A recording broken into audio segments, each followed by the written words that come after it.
The church is silent except for the creak of the coffin lid as it closes. A woman in a blinding white wedding dress steps forward, veil trailing like a ghost across the marble floor. She leans over the polished wood, presses her painted lips to the cold surface and whispers, loud enough for the front pew to hear, "My love doesn't fit in a coffin." The words hang in the incense-heavy air, sharp as a scalpel. Mourners freeze. Some cross themselves, others clutch purses like shields. The groom inside the box, her husband of 23 years, wears a tuxedo rented the day before he died. But the bride? She is radiant, cheeks flushed, eyes glittering with something that is not grief. The priest's hand trembles over the holy water. A single white rose falls from her bouquet and lands on the lid with the soft finality of a gavel. Imagine standing there, heart pounding, as that sentence slices through the ritual of death. You feel it immediately. This is not sorrow. This is possession. This is a woman who has decided that death is merely an interruption, not an ending. And in that instant, a question burns. What secret did she bury with him that demanded she wear the dress she never got to wear in life? What truth is sealed inside that box, fighting to get out? Behind the lace and lilies lies a twist no one in that church could have foreseen. A psychiatric fracture so deep it rewrote the rules of love, marriage, and mortality. A secret that will force you to question whether the mind can truly love beyond the grave, or if it can only imprison what it refuses to release. Stay with me, because what unfolds over the next minutes will crawl under your skin and stay there. You'll wonder how fragile the line is between devotion and delusion, between widow and warden of a soul that never asked to be kept.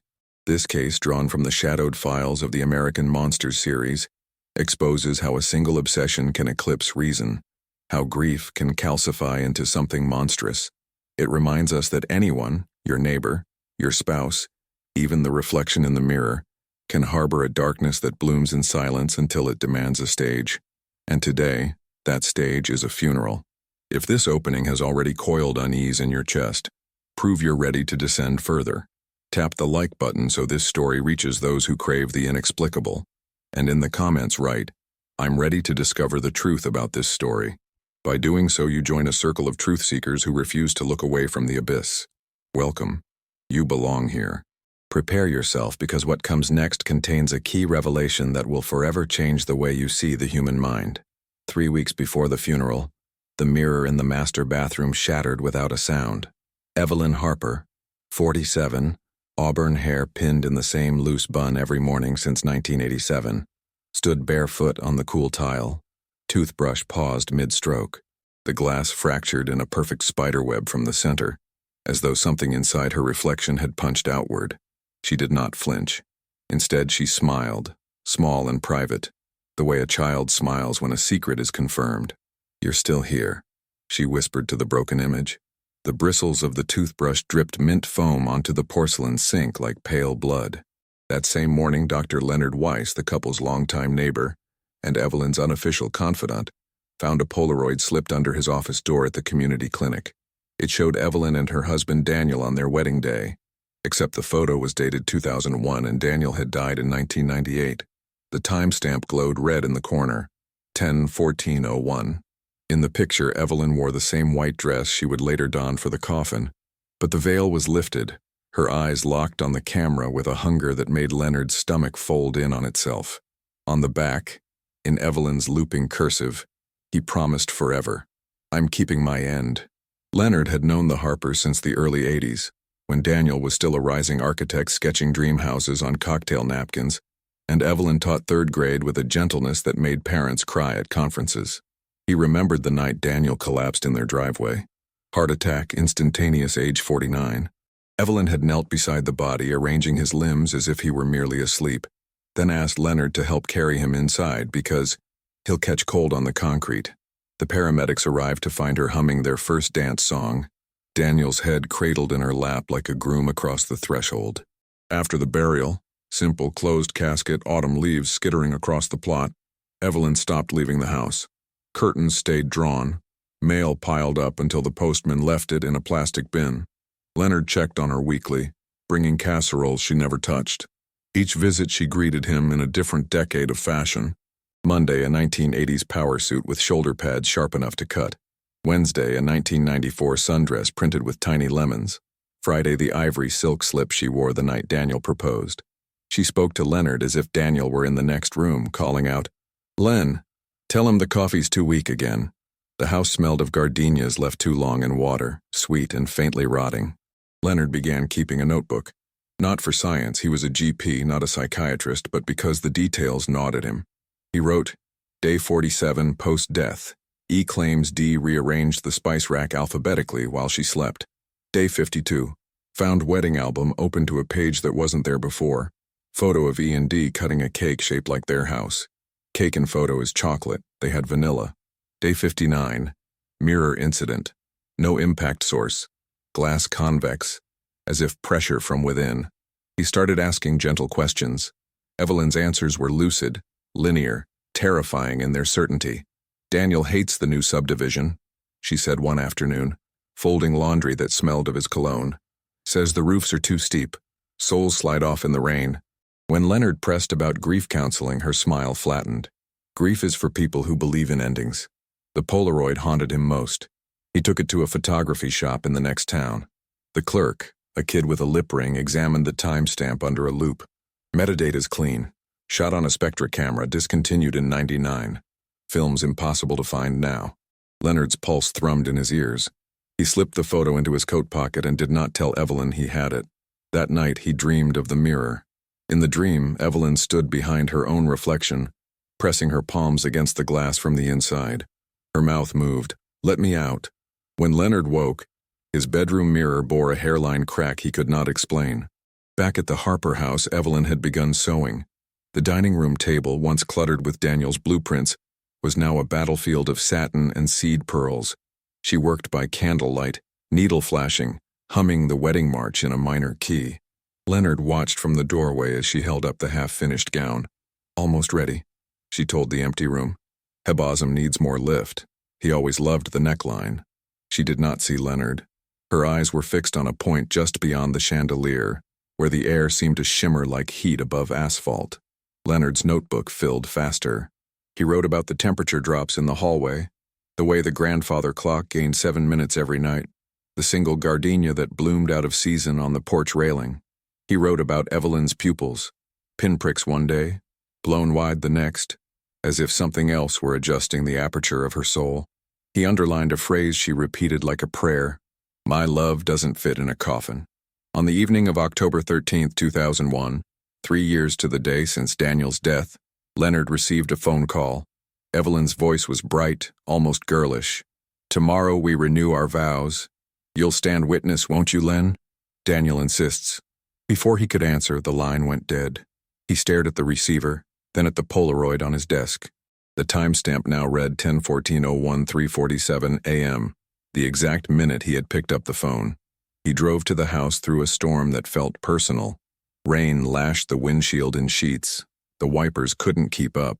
When he arrived, every light blazed. The front door stood open. Inside, the dining room was transformed. White runner down the hallway. Chairs arranged in rows, gardenias floating in crystal bowls. Evelyn waited at the foot of the stairs in the completed wedding dress, veil cascading like moonlight. In her arms, she cradled a suit bag. "Help me dress him," she said, and her smile was the most terrible thing Leonard had ever seen, because it was happy. Upstairs, the bedroom door was ajar. A single candle burned on the dresser. Daniel lay on the bed in his burial suit, hands crossed, skin the color of old parchment. But his eyes, Leonard would swear this in any court, were open, fixed on the ceiling with a patience that belonged to the living. Evelyn unzipped the suit bag and produced the rented tuxedo, still in its plastic. "He gained weight in the afterlife," she murmured, tugging the trousers over the rigid legs. The fabric caught. She smoothed it with maternal care. "There. Perfect." Leonard's legs gave out. He sank to the carpet, notebook slipping from his fingers, pages scattered like white moths. Evelyn knelt beside him, veil brushing his cheek. "You look pale, Len. Wedding nerves?" She pressed 2 fingers to his carotid, nodded. "Strong pulse. Good. Witnesses need stamina." She stood, arranged her train, and extended a hand toward the corpse. "Shall we, darling?" The body did not move, yet Evelyn swayed as if guided into a slow dance. Her slippers whispered across the hardwood in 3/4 time. Leonard watched, breath shallow, as she counted under her breath. 1, 2, 3, 1, 2, 3, until the candle guttered and the room plunged into darkness. When the lights came back, Leonard never found the switch. Evelyn was alone at the top of the stairs, bouquet in hand. "Guests are arriving," she announced. "Downstairs, please." Her tone was that of a bride impatient for her cue. Leonard stumbled after her, past the rows of empty chairs where dust motes danced like invisible attendees. In the foyer, the grandfather clock struck midnight, though his watch read 9:12. Evelyn positioned him at the altar, a card table draped in lace, and took her place opposite the suit bag, now propped upright in a wingback chair. The tuxedo sleeves hung empty, but the shoulders filled out as if occupied. She lifted her veil.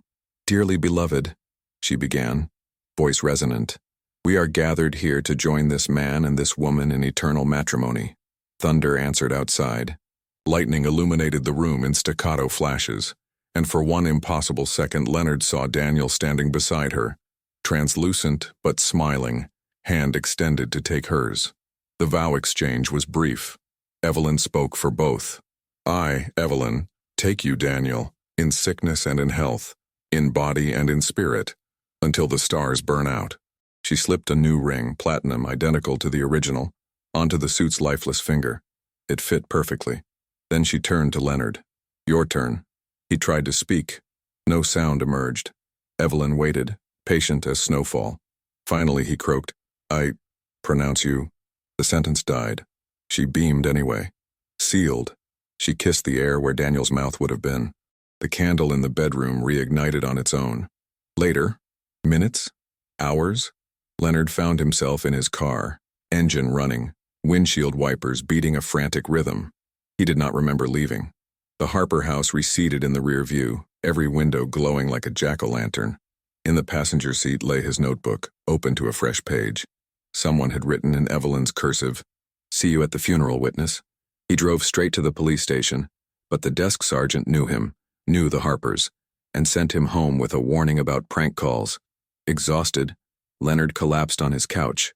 At 3:47 a.m. his phone rang. Evelyn again. "Len, the dress needs altering. Daniel says the bust darts are off. Can you bring your sewing kit tomorrow?" He hung up and unplugged the phone. The next morning he returned to the house with a plan. Commit her gently, for her own safety. But the door was locked. Through the sidelight he saw the dining room chairs pushed back, petals crushed into the rug, the card table overturned. Upstairs the bedroom door stood open. The bed was made, pillows fluffed, burial suit folded neatly on the chaise. Daniel's body was gone. On the dresser lay the wedding dress, veil spread like angel wings. Pinned to the bodice was a note. "He's shy around strangers. Meet us at the church. Bring rice." Leonard understood then that the story had only just begun to unravel, and that the thread he held led straight into a labyrinth where love had devoured reason and spit out something that wore Evelyn's face, but answered to a different name. Leonard gripped the steering wheel until his knuckles blanched, the engine idling in the clinic parking lot as dawn bled through the clouds. He had not slept. The note pinned to the wedding dress replayed in his mind like a scratched record. "See you at the funeral, witness." The words carried a weight that pressed against his chest, making each breath deliberate. He glanced at the rearview mirror, half expecting to see Evelyn's veiled silhouette in the back seat, but there was only the empty leather and a crumpled coffee cup from the night before. The labyrinth she had woven was tightening, and he felt the walls closing in, invisible threads pulling him deeper into her delusion. By noon, he had canceled his appointments and driven to St. Agnes Church, the same stone edifice where Daniel and Evelyn had exchanged vows in 1978. Father Michael, a wiry man with wire-rimmed glasses and a perpetual squint from decades of reading scripture in dim light, met him at the rectory door. "Len," he said, clasping Leonard's hand with calloused fingers, "you look like you've seen the devil himself." Leonard recounted the events in halting fragments. The missing body, the midnight ceremony, the note, omitting the parts that sounded too mad even to him, like the flickering candle or the translucent figure in the lightning. Father Michael's face paled as he listened, crossing himself twice during the telling.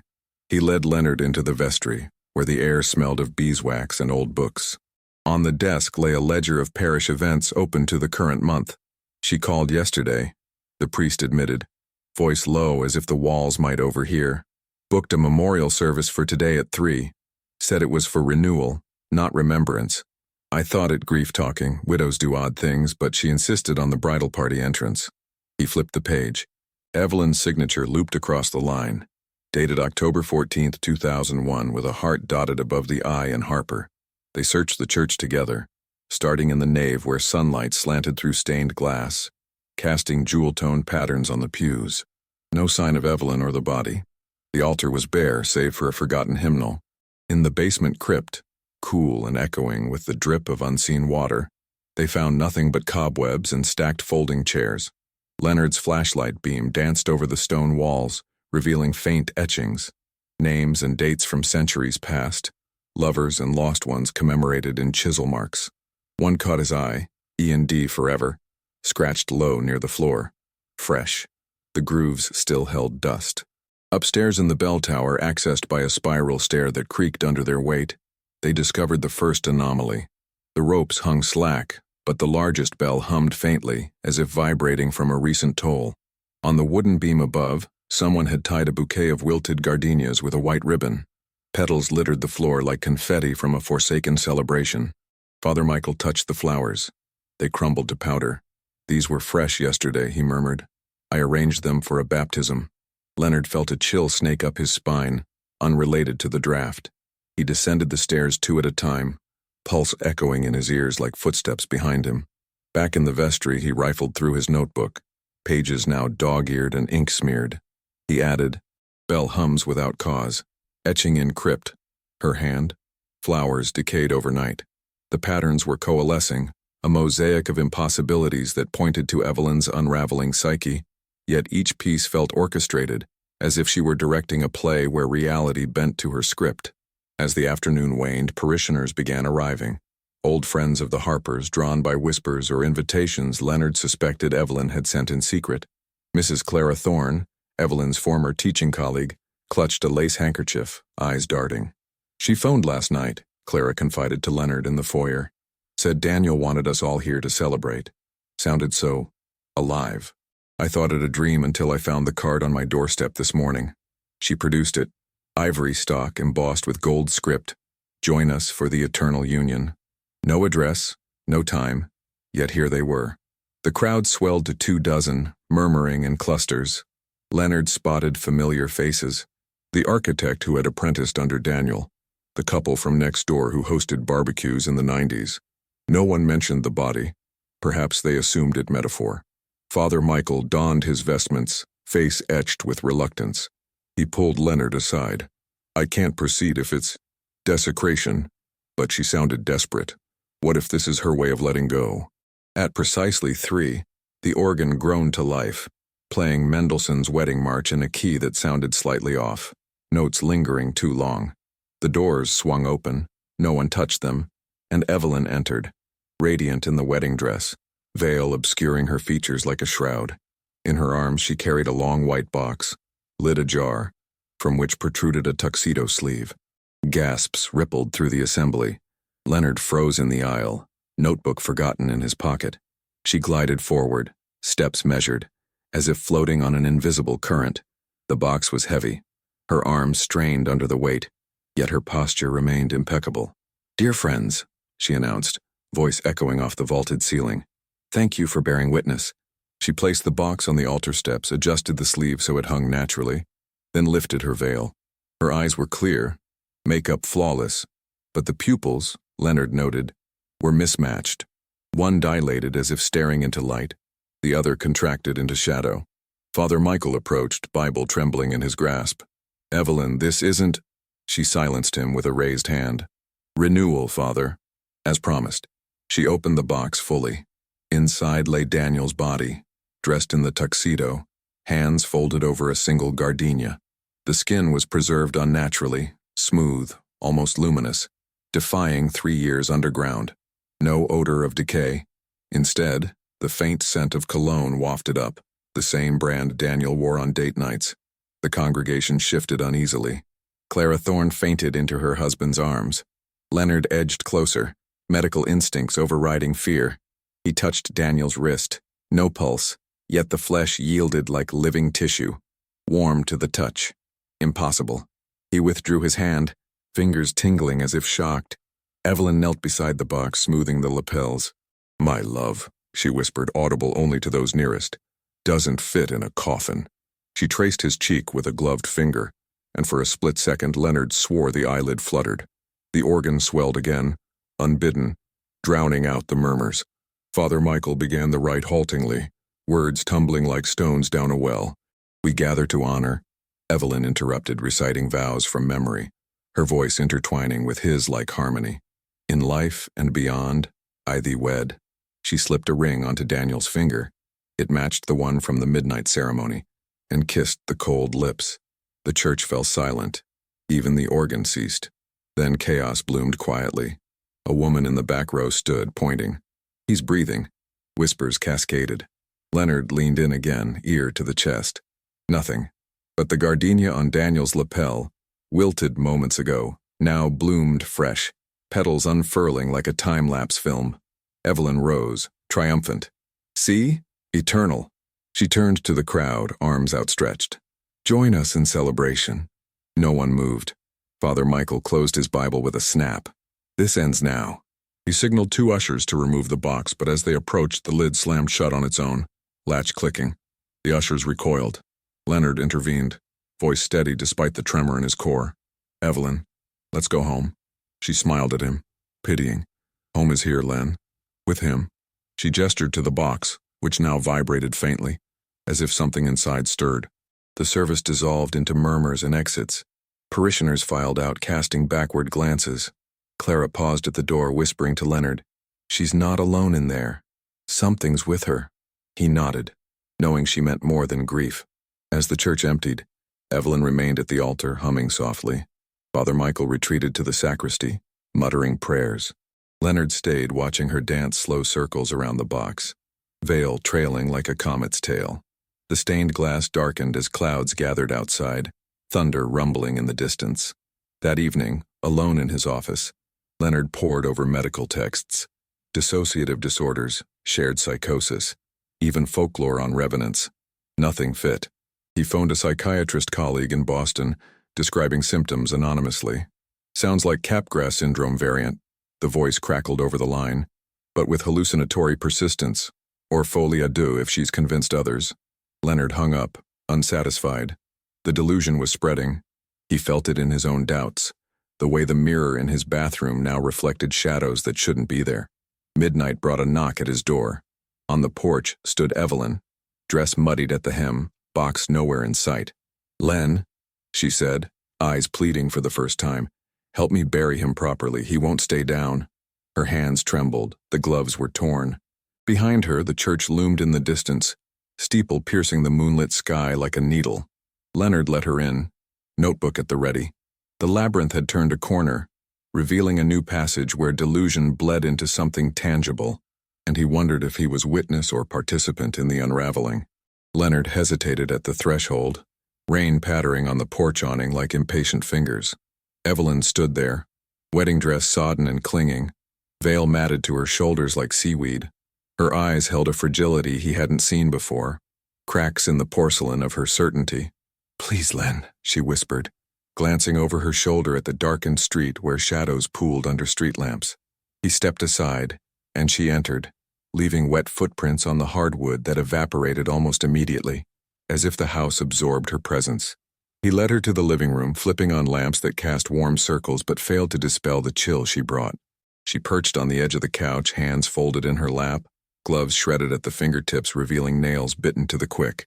"He keeps coming back," she said, voice barely above the tick of the wall clock. "I bury him, and by morning the grave's empty, like he misses me too much to stay." Leonard poured 2 fingers of scotch into tumblers, handed her one. She sipped, winced, then continued. "Last night after the church I took him to the cemetery, dug a spot next to his old plot, but when I lowered the box the earth pushed back." He sat opposite, notebook on his knee, pen poised. "Tell me everything," he urged, voice steady as a clinician's, though his heart raced. Evelyn leaned forward, veil slipping to reveal strands of hair plastered to her forehead. The ground was soft from the rain, easy digging. I whispered the vows again as I worked to keep him calm. But halfway down, the shovel hit something hard. Not rock, wood. Another coffin. Her eyes widened, pupils shifting like oil on water. I pried it open. Empty. But inside, carved on the lid, "My love doesn't fit," in his handwriting. Leonard swallowed, throat dry despite the scotch. He recalled Daniel's script, angular, precise, from blueprints he'd seen years ago. "You imagined it," he suggested gently. She shook her head, vehement. "No, I took a rubbing. Charcoal on tissue, it's in my pocket." She produced a crumpled sheet, unfolded it with trembling hands. There, smudged but unmistakable, the phrase etched deep.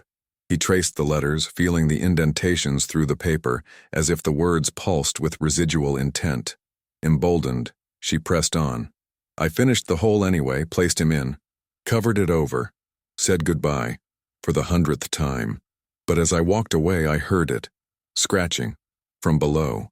She mimed claws against wood, nails scraping the armrest. Not frantic, patient, like he was writing a note. Leonard's mind reeled. Auditory hallucinations? Or something more insidious? A delusion so vivid it manifested echoes? He noted. Sensory bleed. Tactile. Auditory. Contagious. They sat in silence, the clock marking time that felt elastic. Outside wind rattled the shutters, mimicking the scratching she described. Evelyn finished her drink, set the glass down with a clink. "We have to go back. Tonight. Make it stick." Her tone brooked no argument, laced with the same bridal determination from the church. Leonard protested, exhaustion, ethics, but her gaze held him. "You're the witness, Len. Without you, it's not real." Reluctantly, he agreed. They drove to Oak Hill Cemetery under a moon veiled by clouds, the headstones rising like silent sentinels. Evelyn carried a shovel from his garage. He brought a flashlight in his medical bag, though what ailment he could treat eluded him. The gate was locked, but she produced a key. "Daniel's spare," she explained, as if it were ordinary. They slipped through, following a path lined with mausoleums that loomed like forgotten promises. At the plot, the earth was undisturbed, grass pristine. "See?" Evelyn hissed, dropping to her knees and clawing at the sod with bare hands. Soil yielded easily, dark and loamy. Leonard joined, shovel biting deep, muscles protesting the labor. 2 feet down, they hit wood, the box from the church. He pried the lid with the blade. Inside, Daniel lay as before, tuxedo immaculate, gardenia wilted but intact. No sign of movement, yet Evelyn recoiled. "He's waiting," she murmured, for the right words. She began reciting, a litany of memories from their life.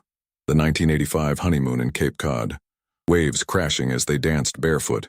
The 1992 kitchen remodel where Daniel built her a window seat for reading. The quiet evenings in 1997 when illness first shadowed him, her nursing him with broth and stories. Each anecdote wove a tapestry of devotion, but threaded with oddities. Daniel predicting lottery numbers in dreams, flowers blooming where he walked, mirrors fogging at his touch. He was always more than flesh, she confided between breaths. That's why he can't stay buried. As she spoke, the air grew heavy, scented with turned earth and faint cologne. Leonard's flashlight flickered, beam narrowing as if squeezed. He checked the batteries full, then noticed the temperature drop, breath visible in puffs. Evelyn reached into the grave, adjusted Daniel's tie. "One more vow," she said, voice resonant. "I release you, if you choose." Silence stretched, broken only by distant owls. Then, a shift. The body seemed to settle deeper, as if exhaling. Evelyn gasped, tears tracing clean paths down her dirt-streaked cheeks. "He's going." She covered his face with the veil's hem, a final kiss through fabric. Together they refilled the hole, tamping the earth firm. As they finished, dawn hinted on the horizon, birds stirring in the trees. Evelyn stood, brushed soil from her dress. "Thank you, witness." Her smile was soft, almost normal. Back at his house, Leonard collapsed into bed, dreams plagued by scratching sounds and empty coffins. He woke at noon to a ringing phone. Father Michael. "Len," the cemetery caretaker called. "Fresh grave disturbed last night, but no bodies missing, just an extra plot filled in." Leonard's blood ran cold. He rushed to Evelyn's house. door ajar. Inside, the dining room was cleared, wedding remnants gone. Upstairs, the bedroom empty, bed stripped. On the dresser, a single gardenia, freshly bloomed, and a note. He's home now. Come to the reception? His notebook trembled in his hands as he added, release ritual. Effective or escalation? The delusion wasn't dissolving. It was evolving, drawing him further into its orbit. He pocketed the note, glanced at the mirror. His reflection stared back, but the eyes seemed mismatched, one shadowed, one bright. Afternoon brought unease. Leonard visited the clinic, but patience blurred. Every face echoed Evelyn's pallor. He closed early, drove aimlessly, ending at the church. Father Michael waited in the vestry, ledger open. She booked another service, for tomorrow. Reception, she called it. He showed the entry. October 15th, 2001. Eternal celebration. Witnesses welcome. Leonard nodded, resigned. The thread pulled taut, leading to a gathering where boundaries between living and lingering would blur further. He wondered if Evelyn's mind had fractured alone, or if Daniel's essence, whatever remained, fueled the fracture, a love so profound, it defied dissolution. That night alone he heard scratching at his door. Not claws, fingernails, polite. He didn't answer, but the sound persisted, echoing the earth's refusal to hold what wouldn't rest. The scratching ceased at dawn, leaving Leonard's door unmarked, as if the night had dreamed it. He rose, joints aching from fitful sleep, and brewed coffee strong enough to burn away the fog. The house felt altered.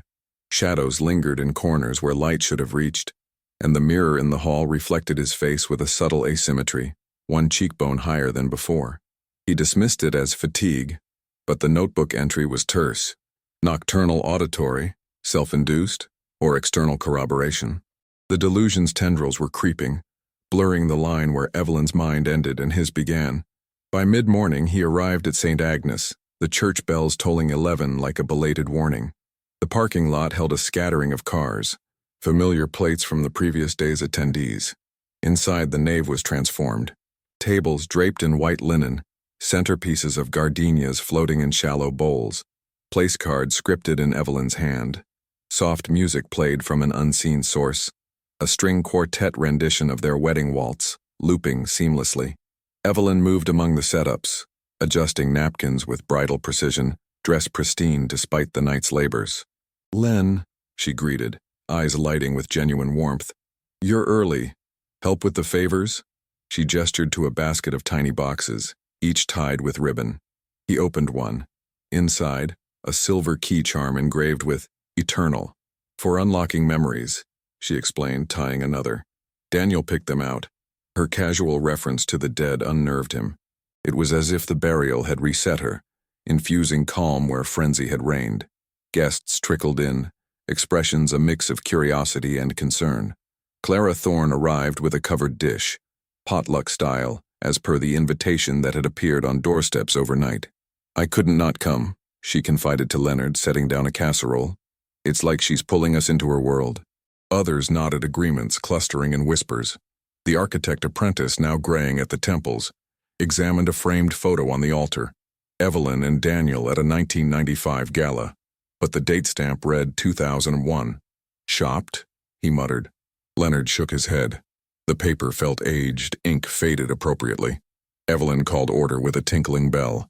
"Welcome to our reception," she announced, standing at the head table where 2 place settings waited, one empty. Daniel apologizes for his delay. He's freshening up. Chuckles rippled, nervous and forced.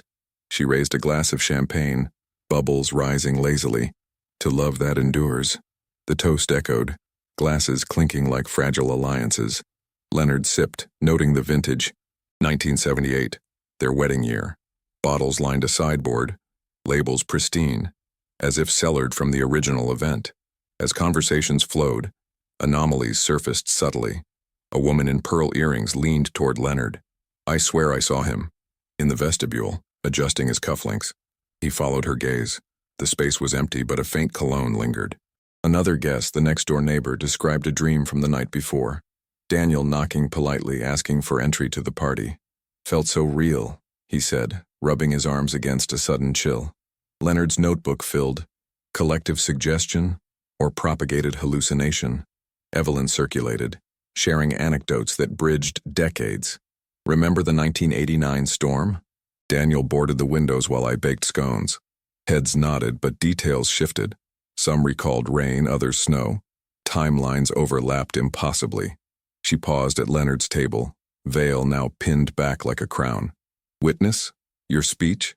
He demurred, but she insisted, handing him a note card. On it, in Daniel's angular script, "Speak of our bond." He stared. The ink was fresh, smudging under his thumb. Clearing his throat, he stood. Evelyn and Daniel. Their love was a foundation, like the houses he designed. Solid, timeless. Words faltered as eyes fixed on him, expectant. Even now it holds. Applause followed, polite but subdued. Evelyn beamed, dabbing her eyes with a lace handkerchief. "He heard you," she whispered as he sat. The meal proceeded. Dishes unveiled, aromas mingling, but plates emptied unevenly. Some guests pushed food away, claiming fullness after bites. Clara confided, "Tastes like memories. My grandmother's recipe, but I never shared it." Leonard sampled a slice of cake, chocolate dense, evoking the Polaroid's anomaly. Sweetness cloaked a bitter aftertaste, like regret swallowed whole. Midway, the music hitched. A skip in the loop, then a new melody. A slow dirge that morphed back to the waltz. Lights dimmed briefly, bulbs flickering as if breath blown. In the hush, Evelyn rose again. Time for the first dance. She extended a hand to the empty chair, curtsied, and began swaying alone, steps tracing an invisible partner's lead. The congregation watched, transfixed. A few joined tentatively, pairs forming in the aisles. Leonard observed from the sidelines, pulse sinking to the rhythm. He noticed patterns, shadows lengthening unnaturally, gardenias wilting then reviving in waves, guests' reflections in the polished silverware showing mismatched expressions, smiles where faces frowned. One man excused himself, pale, muttering about indigestion that felt like stones in his gut. As twilight filtered through the windows, Evelyn approached Leonard privately in the sacristy. "He's here," she confided, voice trembling with excitement. "In everyone, bits of him." She touched his arm, her fingers were cold, transferring a shiver that lingered. "You feel it too." He did, a subtle weight like an extra heartbeat echoing his own. Father Michael pulled him aside later, face ashen. "The wine, it's multiplying. Bottles I didn't stock." He pointed to the sideboard. Empties refilled themselves, liquid rising like tide. "This isn't grief, it's invasion." Leonard nodded, recalling psychiatric texts on mass hysteria. But this felt orchestrated. Evelyn, the conductor of a symphony where notes were souls. The evening waned. Guests departed in clusters, casting backward glances. Clara hugged Evelyn goodbye. "Beautiful," she said, but her eyes held doubt. Alone with the remnants, Evelyn began clearing, humming softly. Leonard helped, stacking plates that felt heavier than porcelain should. "What now?" he asked. She smiled enigmatically. "Honeymoon phase. But first, rest." Driving home, he replayed the reception. Echoes of laughter tinged with unease. The empty chair that seemed occupied in peripheral vision. His house welcomed him with silence. But the scratching returned at midnight. Now from within the walls.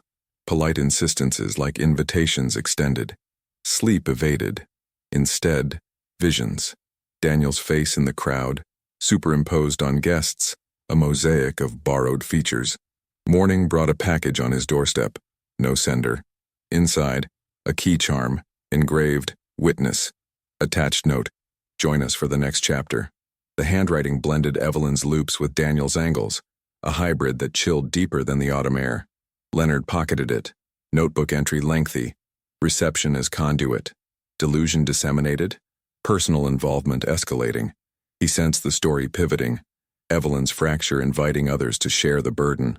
Love's persistence, a virus in disguise. Leonard stood on his porch at 6:03 a.m., key charm cold against his palm, watching the Harper house across the cul-de-sac. It looked ordinary in the gray light. Clapboard siding, black shutters, the same maple tree Daniel had planted in 1983, but the windows glowed faintly, as if lit from within by something softer than electricity. He had not slept. The scratching inside his walls had migrated to the ceiling, then the floorboards. a slow migration that followed him from room to room like a pet refusing to be left behind. When he finally dozed on the couch, he woke to find the key charm threaded onto his own keyring, though he had left it on the coffee table. He crossed the street in slippers, notebook tucked under his arm. The front door was unlocked. The knob turned with a sigh as if the house exhaled. Inside, the air was warmer than outside, humid with the scent of gardenias and fresh coffee. Evelyn's voice drifted from the kitchen. "2 sugars, darling, and don't skimp on the cream." Leonard rounded the corner to find her at the stove, flipping pancakes in the shape of hearts. She wore a 1996 Christmas apron over the wedding dress, now hemmed short for practicality. A second plate waited at the table, fork aligned precisely. "Morning, witness," she said without turning. "He's famished after the party." The empty chair faced the plate. Steam rose from the stack as if freshly served. Leonard's stomach clenched. He had not eaten since the reception, but the smell was irresistible. He sat compelled by a courtesy older than reason. Evelyn slid a pancake onto his plate, then onto the empty one. "Eat. We have a busy day." He obeyed, fork trembling. The pancake was perfect, light, buttery, laced with vanilla that evoked Sunday mornings from his own childhood. Across the table, the empty chair creaked. The pancake diminished bite by bite, crumbs vanishing as if consumed by invisible teeth. Evelyn watched with maternal pride. "See? He's gaining strength." Leonard swallowed, throat tight. "Evelyn, this has to stop. The body." She cut him off with a wave. "Body, spirit, memory, labels for the same eternal flame. He's home now. In the walls, the floors, the air we breathe." She gestured around the kitchen. The cabinets opened and closed on their own, drawers sliding like accordion bellows. A coffee mug floated from the shelf to the counter, filled itself from the pot, and settled beside the empty plate with a gentle clink. He stood, chair scraping. "I'm calling the authorities." The phone on the wall rang before he reached it. 3 sharp trills. Evelyn answered, listened, then held it out. "For you." Leonard took the receiver. Static crackled. Then Daniel's voice, unmistakable baritone from barbecues past. "Len, old friend. Tell her the attic window sticks. Needs oil." The line went dead. Evelyn smiled. "He's handy again." Upstairs, the attic door stood ajar, a wedge of dust-moted light spilling onto the landing. Leonard climbed, heart hammering. The space was unchanged since his last visit years ago. Boxes of holiday decorations, Daniel's drafting table, rolled blueprints yellowed with age. But the window was open, curtains billowing inward despite no breeze. On the sill sat a tiny tin of WD-40, label pristine. He oiled the sash, it glided smoothly. Behind him, floorboards creaked in a pattern. 3 steps. Pause. 3 steps. Someone pacing the length of the room. He spun. Nothing. Yet the blueprints unrolled themselves across the table, weighted by paperweights that hadn't been there. The top sheet showed their house. His house, redrawn with additions. A widow's walk, a gardenia trellis, a basement crypt labeled forever. In the margin, Daniel's script, "For when you join us." Leonard fled downstairs. Evelyn waited in the foyer, holding a tape measure. "We're redecorating," she announced. "Daniel wants the living room opened up. Better flow for entertaining." She looped the tape around his waist before he could protest. 36 inches. Perfect for the new sofa. The tape snapped back into its case with a metallic whisk. Throughout the morning, the house transformed under unseen hands. Furniture rearranged itself. Couch sliding across carpet without scratching. Lamps migrating to new outlets that appeared where none had been. Pictures tilted straight. A vase of gardenias materialized on the mantel, water level rising as if filled from below. Evelyn directed like a conductor, humming the wedding march.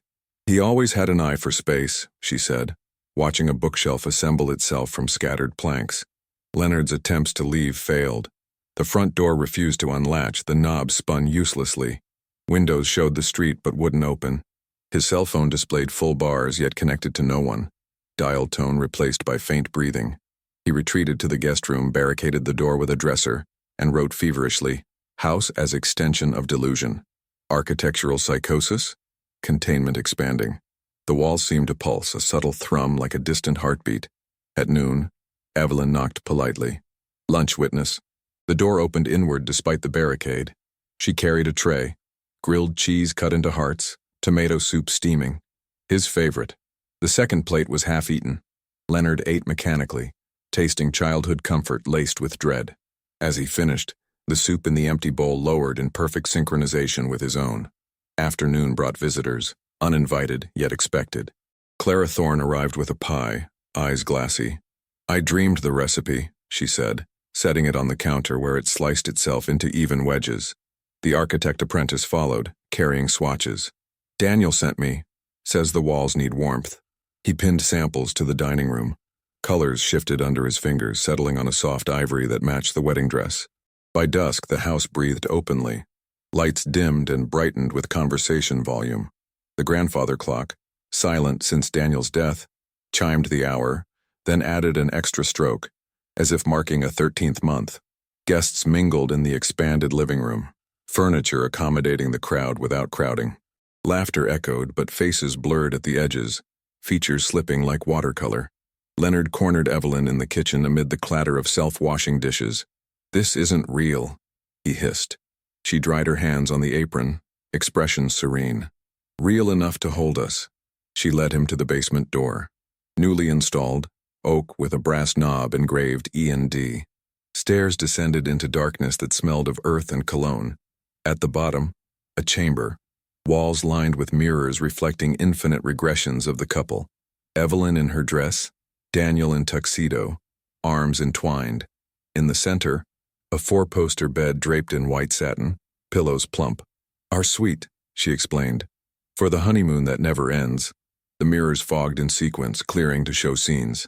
Their first kiss, first fight, first sunrise as husband and wife, looping, overlapping, accelerating. Leonard backed away. The stairs had vanished, replaced by seamless wall. Evelyn touched his cheek. "You're tired. Rest." The bed invited. He lay down against his will, mattress conforming like memory foam of the soul. Above, the mirrors showed him joining the regression, his face aging backward to youth, then forward to dust, cycling endlessly. He woke, or thought he did, in the attic. Drafting table now his desk. Blueprints spread before him. The neighborhood redrawn as a single sprawling estate, every house connected by gardenia-lined corridors. His hand moved, sketching details he didn't know, load-bearing walls of memory, foundations of vow. Ink flowed without pen. Downstairs, the party continued into night. Voices rose in toast. To eternal love. Glasses clinked in perfect unison. Leonard descended, drawn by the sound. Guests turned as one. Their eyes held Evelyn's mismatched pupils, Daniel's patient smile. Clara offered him a key charm. "For your new wing," she said, voice layered with both their timbres. Evelyn met him at the foot of the stairs, veil lifted. "Welcome home, witness." The front door stood open now, revealing not the street, but the church altar, candlelit and waiting. Beyond, the cemetery gates swung wide. The house inhaled, walls expanding to encompass the view. Leonard understood. The delusion had outgrown flesh, brick, even death. It was architecture now, a structure of longing that annexed everything it touched. And he, the witness, had become a load-bearing beam. Leonard awoke in the four-poster bed. Satin sheets twisted around him like restraints woven from silk. The basement chamber pulsed faintly, mirrors reflecting his disheveled form in infinite loops. Eyes hollow, stubble shadowing his jaw. The stairs had reappeared, dim light filtering from above. He climbed unsteadily, each step creaking in sympathy with his joints. The house greeted him with silence.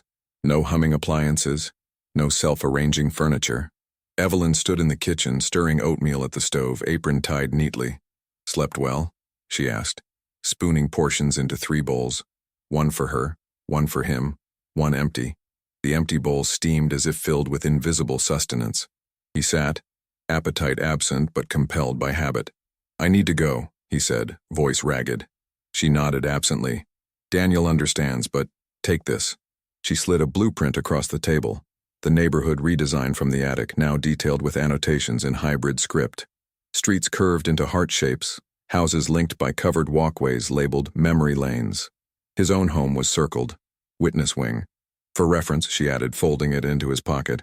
The front door opened easily now, hinges whispering farewell. Outside, the cul-de-sac appeared unchanged, lawns manicured, cars parked in drives. But the air hummed, a low vibration like buried cables alive with current. Leonard crossed to his house, key charm jingling.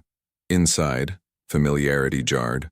Furniture subtly shifted, a gardenia vase on the mantel mirroring Evelyn's. The walls felt warmer to the touch, as if fevered. He brewed coffee, hands shaking, and dialed the Boston psychiatrist again. "It's spreading," he blurted when the line connected. Static answered, then Daniel's voice. "Len, the fence needs mending. Neighbors complain." Click. He dropped the receiver, stared at the wall shared with the next house. Through it came muffled voices. Clara Thorne and her husband, arguing softly. "The pie recipe changed overnight," Clara said. "Now it's his mother's, Daniel's." Her husband murmured agreement. Leonard pressed his ear closer. The plaster yielded slightly, soft as skin. By afternoon, he ventured out, notebook clutched like a talisman. The street was alive with subtle anomalies. Ellis, 82 and widowed since 1992, swept her porch in a faded bridesmaid dress, humming the wedding march. "Evelyn invited me to tea," she called, waving. "Daniel's bringing scones." Leonard nodded politely, noting her eyes. Mismatched pupils, one dilated in the sunlight. At the architect's home, 3 doors down, the garage door stood open, drafting table inside covered with sketches. The apprentice hunched over, pencil flying. "Can't stop," he confessed when Leonard approached. "Ideas pour in. Daniel's style, but evolved. See?" He unrolled a plan. The block as a single entity, roofs merging into a grand cathedral vault, labeled Eternal Union Hall. Gardenias bordered every lot, vines creeping over fences as Leonard watched, tendrils extending like questing fingers. Clara's door opened before he knocked. She wore an apron identical to Evelyn's, flour dusting her cheeks. "Come in, witness." The kitchen smelled of baking, chocolate cake, vanilla undertones. "It bakes itself now," she said, opening the oven to reveal a tiered wedding cake, icing piping intricate vows. "We're all part of it." Her husband sat at the table staring into an empty mug that refilled slowly with coffee. "He speaks through the steam," he whispered, pointing to rising wisps forming shapes, E&D entwined. Leonard fled, pulse racing. The neighborhood thrummed stronger, sidewalks warming underfoot as if veins pulsed beneath concrete. Street lamps flickered on early, bulbs glowing with a bridal white hue. He passed the park at the end of the street, benches rearranged in pew-like rows, a fountain bubbling cologne-scented water. Children played, but their games shifted. Tag became a procession, one girl in a flower crown leading others in vows recited from memory. Back at Evelyn's, the house had expanded, side walls pushed out, absorbing the adjacent lots seamlessly. No seams visible, bricks blended as if grown together. She waited on the porch, veil pinned back. "Progress," she beamed. Daniel's vision. Inside, the living room stretched cathedral-long, guests milling. Neighbors now, eyes unified in mismatch. The architect presented updates. Phase 2, town integration. Blueprints showed Main Street rerouted through the church, cemetery plots as backyards. Evelyn took Leonard's arm. "Your role grows, witness. Document the union." She led him to the basement, now vast, mirrors multiplying the space into infinity. In the reflections, the neighborhood echoed, houses breathing in sync, lights pulsing like heartbeats. "Feel it?" she asked. He did. A collective rhythm, his own chest rising in tandem. Upstairs, the reception resumed, endless. Dishes replenished themselves, music looped without source. Clara served cake that reformed after slicing. "Tastes like forever," she said, fork hovering. Leonard ate a bite. Sweetness overwhelming, memories flooding. Not his, but Daniel's. First sight of Evelyn in 1977, proposal nerves in 1978, quiet joys through the 80s and 90s. Night fell. Stars aligned unnaturally, constellations redrawn into wedding rings. Leonard slipped away, driving toward town limits. But roads looped back, signs reading Honeymoon Circle. Gas stations stocked only 1978 vintage wine. Clerks wore boutonnieres, eyes mismatched. He returned defeated, parking in his drive, now extended to merge with Evelyn's. The shared wall had thinned, translucent in places, shadows mingling. Inside, his mirror showed Daniel's features overlaying his own. Fleeting, but persistent. Sleep came in the witness wing, his bedroom redecorated with satin. Dreams wove the neighborhood into a tapestry, threads of lives intertwining, Evelyn the weaver, Daniel the loom. He woke to scratching, not at doors but under skin, polite urges to join the design. Morning brought escalation. The mayor arrived unannounced, tie askew. Complaints about expansions, but his eyes shifted mid-sentence, pupils adjusting. Actually, approvals granted, eternal zoning. He left with a blueprint under arm. Leonard's notebook overflowed. Contagion vector, proximity, memory, love as parasite. He sought Father Michael at the church, now annexed. Pews extended into the street, altar glowing. The priest prayed at the rail, vestments embroidered with gardenias. It's biblical, he murmured. Two become one, multiplied. His Bible pages turned themselves, verses highlighting unions unending. Evelyn appeared at the doorway, dress trailing. Confession time, witness? She confessed nothing new, only reiterated vows. As she spoke, the stained glass shifted scenes. Harper wedding eternalized in color. Leonard fled to the clinic, last sanctuary. Patients waited, symptoms uniform. Mismatched eyes, echoing memories, urges to redesign homes. He prescribed placebos. They worked. Patients leaving with smiles, humming the march. Closing time, he locked up, but the door reopened. Evelyn entered, carrying a veil for him. Your turn to walk the aisle.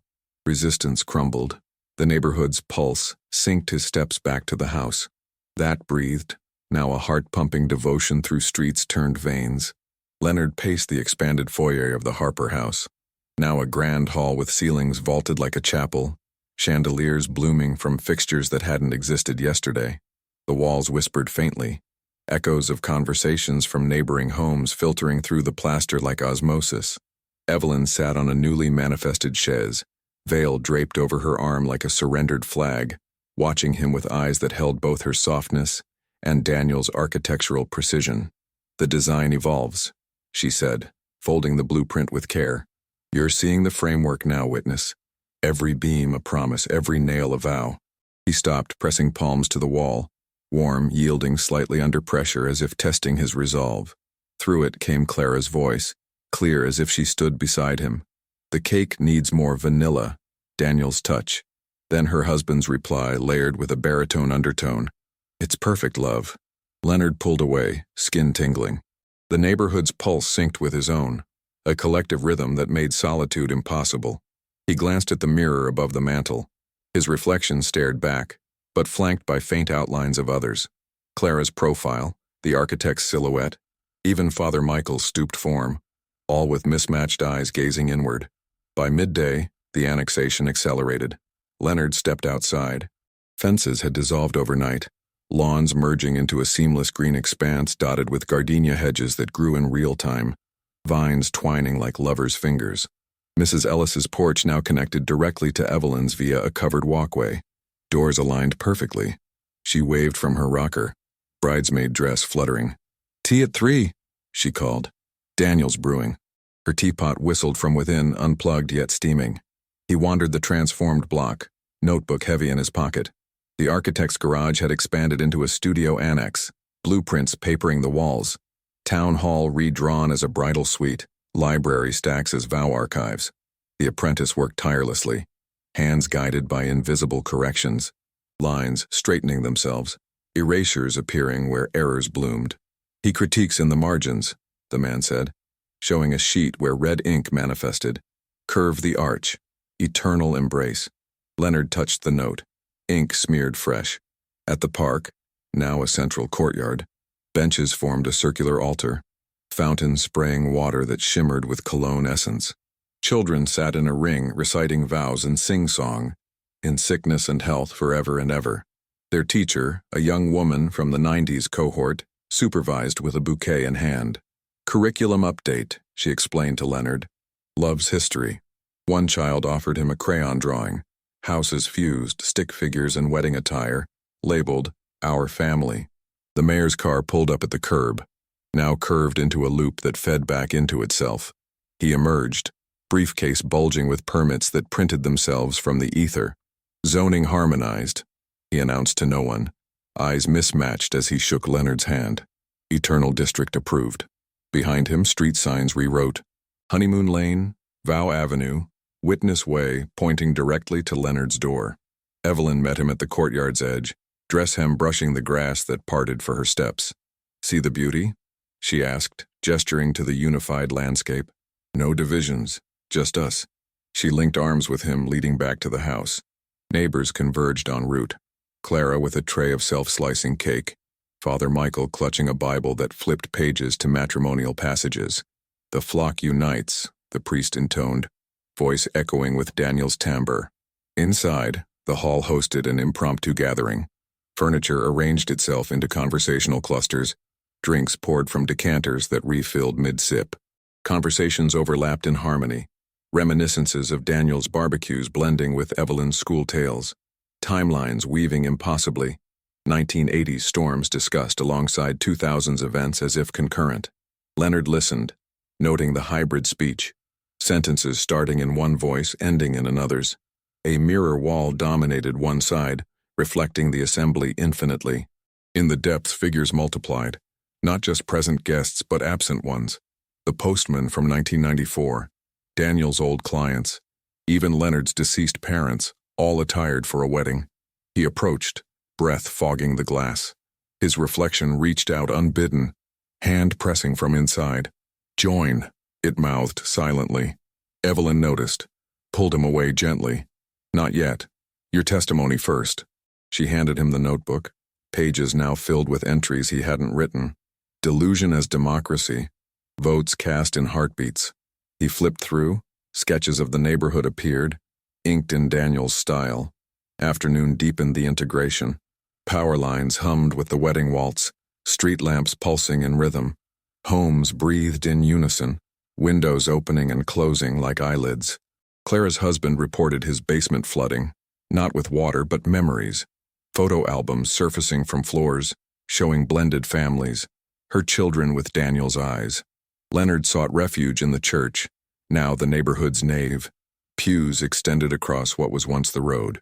Father Michael knelt at the altar, praying over a chalice that bubbled with 1978 vintage. "Transubstantiation of bonds," he murmured. Stained glass depicted the expansion. Houses merging, figures in white dissolving into light. A confessional booth materialized.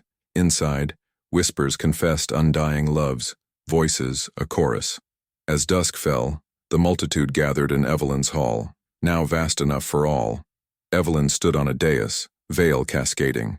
"Welcome to the union," she proclaimed. Applause rippled, hands clapping in perfect sync. Daniel's presence manifested subtly. Chairs creaking under invisible weight, glasses toasting empty air.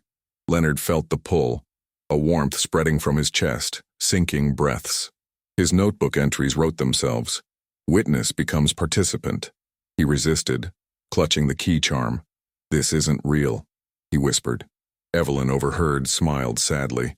"Real as love, Len." Night brought illumination. Every window glowed, lights forming constellations of rings across the block. Stars above mirrored the pattern, as if the sky consented. Scratching sounds echoed not from walls but minds. Polite invitations to surrender individuality. Leonard retreated to his wing. Mirrors there showing the multitude within him. Faces overlaying his, eyes mismatching in waves. Sleep came laden with visions. The town as a single organism, pulsing with eternal devotion. Boundaries erased in favor of boundless union. Morning revealed further growth. The neighborhood's edges blurred into adjacent blocks, vines creeping, houses leaning toward merger. Evelyn waited at his door, blueprint updated. Phase 3. Citywide. Her eyes held the multitude's gaze. Infinite regressions of souls bound in matrimonial mesh. Leonard understood the fracture's scale. Evelyn's mind had birthed a collective. Love's delusion a web ensnaring all. Mirrors multiplying until separation shattered. Leonard stood at the edge of what had been the cul-de-sac, and was now the heart chamber of a living organism. The asphalt had softened overnight, warm and pliant under his shoes, pulsing faintly like skin over a vein. Street signs no longer bore names. Instead, they displayed vows in looping gold script. In sickness and in health. Till death do us join. The letters shifting as he watched, rearranging into new promises. The sky above was a perfect cloudless white, the color of a wedding dress left too long in the sun. No birds crossed it, no planes. Only the low, constant thrum of 1,000 synchronized heartbeats. He had not slept. The mirrors in his wing had begun to speak aloud, voices overlapping in a gentle cacophony. Witness, testify, merge. When he closed his eyes, he saw the city redrawn, every building a chamber, every road an artery, every citizen a cell in the body of the Union. Evelyn's face floated at the center, serene, veil infinite, eyes holding the mismatched pupils of the entire populace. Morning, if it was morning. Time had liquefied, brought the first commuters. Cars rolled in from the old highway, tires humming the wedding march in four-part harmony. Drivers emerged in formal attire, men in tuxedos pressed to perfection, women in gowns that shimmered like moonlight on water. No one questioned the attire. No one looked surprised. They simply parked, joined hands, and walked toward the central courtyard that had once been the park. Leonard watched from the porch as the procession grew. Hundreds, then thousands faces he recognized from clinic waiting rooms, grocery aisles, childhood photographs. All eyes mismatched. All mouths curved in the same patient smile. Evelyn waited at the courtyard altar, dressed now a cathedral train that pooled across the grass and climbed the fountain like ivy. The water had turned to champagne. Bubbles rose in slow, deliberate spirals, popping to release the scent of 1978. She raised her arms. "Beloved," she called, voice carrying without amplification, intimate as a whisper in every ear. "We gather to consummate the eternal." The crowd knelt as one, a ripple of white and black fabric across the green. Leonard felt his knees buckle in sympathy, though he remained standing. A blueprint unfurled from the sky, paper the size of a billboard, descending gently to hover above the fountain. On it, the city, downtown skyscrapers fused into a single spire crowned with a ring, suburbs braided into gardenia-lined boulevards, the river rerouted to form a moat of vows. Annotations appeared in real time, Daniel's angular script overlaying Evelyn's loops. Here the courthouse becomes the bridal suite. Here the hospital, the nursery of memories. The crowd murmured approval, a sound like wind through organ pipes. Leonard's notebook was gone. In its place, a silver pen floated before him, tip dripping ink that spelled words on the air. Document the merger. He took it. The metal was warm, alive. As he wrote, the words etched themselves into the blueprint above, permanent and binding. The mayor, now robed in vestments that blended civic and clerical, ascended the altar steps. "By the power invested in the Union," he intoned, "I pronounce us one." Rings materialized on every finger, platinum, identical, fitting perfectly despite varied sizes. Leonard felt one slide onto his own hand, cool then warming to his pulse. The crowd rose, applause thundering like a heartbeat amplified through a cathedral. Evelyn turned to him, eyes infinite. "Your vow, witness." The pen hovered, expectant. He opened his mouth, words came unbidden, not his own. "I bear witness to the love that outlives flesh, outbuilds time, outgrows death." The blueprint flared gold, the city map complete. Somewhere, church bells tolled, every steeple in town, synchronized to the 13th stroke. The merger began physically. Buildings leaned toward one another, bricks softening, merging like clay under invisible hands. The clinic's facade flowed into the neighboring bakery. The library's stacks poured into the school gymnasium, books rearranging into aisles for processions. Leonard watched his own house dissolve at the edges, walls becoming translucent membranes that revealed the interiors of adjacent homes. Clara's kitchen flowing into Mrs. Ellis's parlor, the architect's studio opening into the mayor's office. Furniture migrated, rearranging into vast communal spaces. The basement chamber multiplied, mirrors reflecting the city in miniature, every citadel a facet of the whole. People moved through the fluid architecture without hindrance, passing through walls that parted like curtains. A woman from Leonard's old patient files, diagnosed with anxiety in 1996, walked through what had been his living room, gown trailing, eyes calm. "No more waiting rooms," she said, kissing his cheek. "Only reception." Her touch left the scent of gardenias and the faint taste of champagne. Evelyn appeared beside him, train now a river of white connecting every soul. "Feel it," she whispered. He did, the city's pulse in his veins, memories not his own flooding in. A child's first bike ride on what was now Vow Avenue, a couple's first kiss under the fountain that sprayed cologne, a widow's quiet grief in 1987 transmuted into joy. The boundaries of self thinned. He sensed Clara's arthritis in his knuckles, the architect's calluses on his palms, Father Michael's faith warming his chest like communion wine. At the center, the altar had become a heart, 4 chambers, each a district of the city. Evelyn stood in the atrium, arms outstretched. The honeymoon begins. The crowd surged forward, not in chaos but in choreographed grace, pairing off, tripling, forming constellations of embrace. Leonard found himself drawn into the flow, hands linking with strangers who felt like family. The silver pen wrote of its own accord across the sky. Love is the architecture of eternity. Night never fell. The white sky brightened to bridal radiance. Time dilated. Minutes stretched to hours, hours to lifetimes. Leonard witnessed generations in flashes. Children born in the nursery of memories, aged in the school of vows, married in the courthouse bridal suite, buried and reborn in the cemetery backyards. The city breathed, expanded, contracted in perfect rhythm. He retained a fragment of separation, a clinician's detachment observing the organism. The delusion, now a collective consciousness, had achieved symbiosis. No one suffered. Anxiety, grief, loneliness dissolved in the shared pulse. Yet he felt the cost. Individuality sublimated into the union, the self a whisper in the chorus. Evelyn approached through the throng, veil now a canopy sheltering thousands. One final testimony, she said, offering the pen. The blueprint hovered, complete, but for a single blank space at the center, labeled Witness. He understood. To complete the merger, he must sign away the last barrier. The city held its breath. Every eye, mismatched, patient, turned to him. The pen trembled in his grip, ink pooling at the tip. He saw his reflection in 1,000 pupils. Doctor, neighbor, friend, now keystone. Leonard hovered the pen above the blueprint's blank space, the city's collective gaze pressing upon him like the weight of 1,000 veils. The air in the heart chamber thickened, champagne bubbles from the fountain suspending mid-ascent as if time itself awaited his mark. His hand trembled, the silver shaft warm against his skin, pulsing in sync with the organism's rhythm. Evelyn stood beside him, her presence a calm anchor in the swirling multitude, eyes reflecting not just her own depths but the infinite regressions of every soul woven into the union.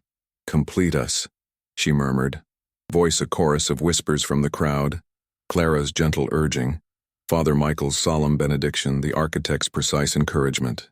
He recalled fragments of his former self, the clinician in 1982, fresh from residency, diagnosing grief as a temporary fracture, the neighbor in 1995, sharing beers with Daniel over blueprints that dreamed of stable homes, the witness in 2001, Polaroid in hand, chasing rationality through a maze of impossibilities. Those memories flickered like candle flames in a draft, threatened by the flood of shared recollections. Evelyn's first glimpse of Daniel in a crowded 1977 cafe, their whispered promises under a 1984 harvest moon, the quiet erosion of his health in the late 90s, each ache a prelude to the eternal. The pen dripped ink, a single drop staining the paper, spreading like roots seeking soil. The city quivered in anticipation.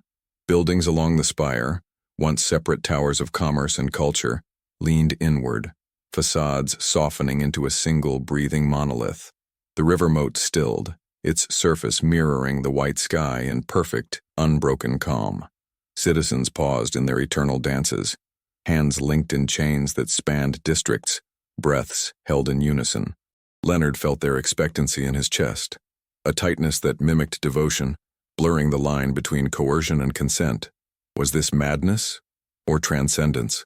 A psychiatric collapse amplified to urban scale, or love's ultimate architecture, defying the fragility of individual minds? He lowered the pen, tip grazing the blank. The crowd exhaled softly, a breeze rippling through gowns and tuxedos like a field of white poppies. Evelyn's hand rested on his shoulder, cool yet reassuring. "You've seen the truth, Len. Love doesn't end. It expands."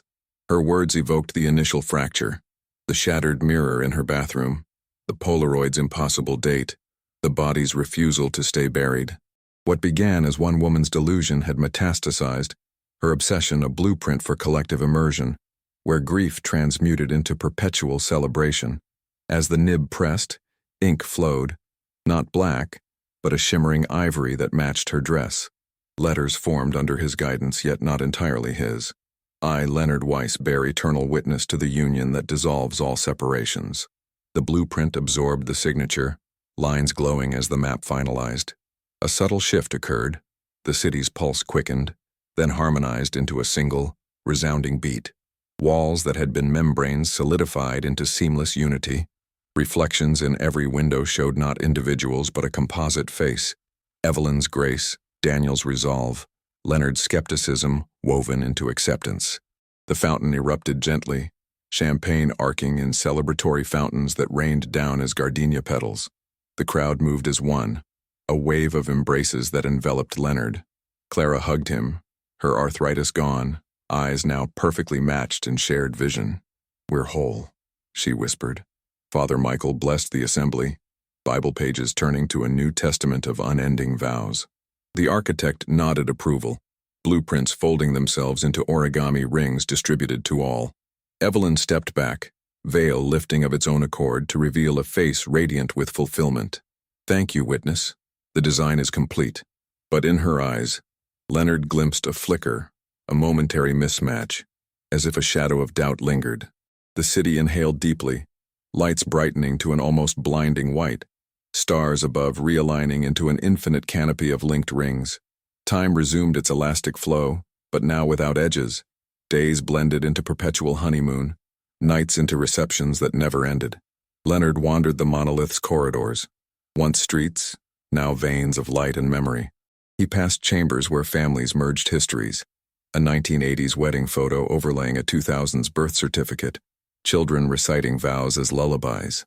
In the nursery hospital, newborns emerged with eyes already wise, imprinted with the collective's joys and quiet longings.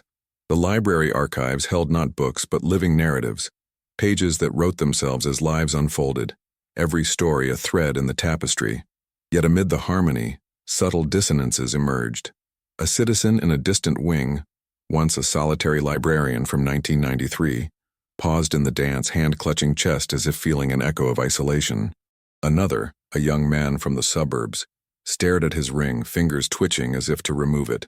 Leonard felt it too, a faint itch under his skin. The scratching returned, not polite now but insistent, like a signature regretting its permanence. The mirrors showed the multitude, but in deeper regressions fractures appeared. Hairline cracks spiderwebbing across reflections, hinting at the original shatter. Evelyn found him in a quiet alcove, the former cemetery now a garden of blooming gardenias. "Second thoughts?" she asked, sitting beside him on a bench that shaped itself to their forms. He nodded, voice low. "What if love needs boundaries to exist? Without separation, is it still love or just existence?"